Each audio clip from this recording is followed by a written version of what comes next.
Assalamualaikum warahmatullahi wabarakatuh. Sampurasun, wilujeng enjing. Puji sinareng syukur urang dugikeun ka Allah Subhanahu wa taala. Rehna urang tiasa patepung lawung dina acara ngaguar pangajaran basa Sunda nggoning nyang hareupan Bang Balu COVID-19. Nu baris dipidangkeun ku tim pangjejer di MGMP BS SMP MTS Kabupaten Garut, nu dijomantarakeun langsung di SMP Negeri 2 Garut, alpukahna gawe bareng MGMP BS SMP MTS Kali Disdik Kabupaten Garut.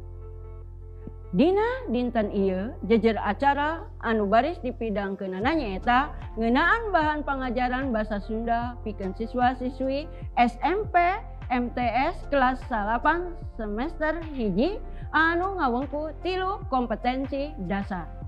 Dinantos saderek tumaros bahan pangajaran naon wae nu baris dipidangkeunana, kumaha carana sangkan urang tiasa maham kana eusi eta pidangan luyu sareng maksad tujuan ngajanggelek dina kurikulum basa Sunda.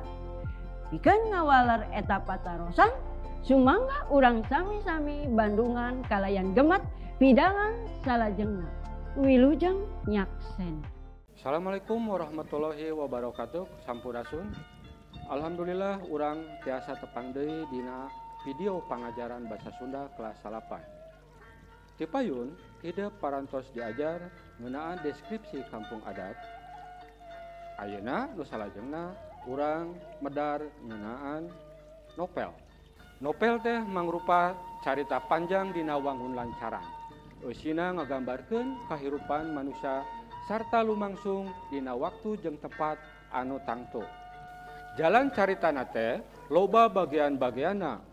Palaku, jalan carita, tempat, jeung waktu kajadianana teh kaayaanana bisa ditarima ku akal. Novel Sunda mimiti gelar dina awal abad ke-20. Dina tahun 1814 kaluar novel Sunda nu munggaran nu judulna Baruang Kanu Ngarora karangan Daeng Kanduruan Ardiwinata.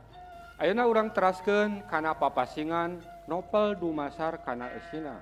Anu kahiji, novel bacaeun barudak, contona Budak Teuneung karangan Samsudi. Anu kadua, novel sajarah, contona Mantri Jero jeung Pangeran Korneo karangan Raden Memed Sastra Hadi Prawira. Anu katilu, novel detektif, contona Laleur Bodas karangan Sambas jeung Susangka. Anu kaopat nyaeta novel nu nyaritakeun siluman, contona Munjung jeung Siluman karangan Muhammad Amri.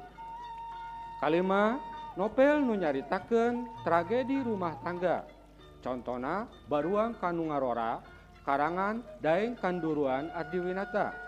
Anu kagenep nyaeta novel nu nyaritakeun lalampahan aheng, contona Pependeman Nabi Sulaiman. Ieu novel mangrupa hasil tarjamahan ti Muhammad Amri.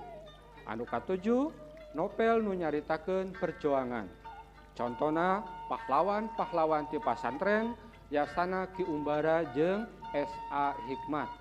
Nu terakhir, pamungkas 8, novel nu nyaritakeun kahirupan rumaja, contona Asmara Ngambah Sagara karangan Aam Amelia.